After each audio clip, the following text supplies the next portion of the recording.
নাও, আমি একদম full ready, আমার মেকআপ হয়ে গেছে, এবার শুধু শাড়িটা পরবো আর এই ফুলের মালাটা একটু খোপায় লাগাবো আর তারপরে সরস্বতী পুজোতে ঘুরতে বেরোবো।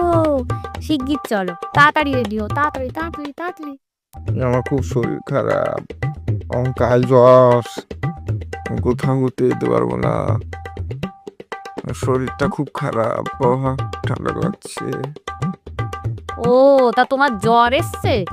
তা জ্বর সামনে একটা ওষুধ আমার কাছে আছে, তা দেবো নাকি? হবে নাকি একটা? কোথায় কোথায় নিশা, এটা খাইয়ে এসে কোথায়? অমনি অমনি না, জ্বর সেরে গেছে। বেরো বেরো, তাড়াতাড়ি রেডি হও, আমি এক্ষুনি শাড়ি পরবো। আমার শাড়ি পরতে পরতে যেন আমি দেখি তুমি পুরো ফুল রেডি। না তো জ্বর এসছে না।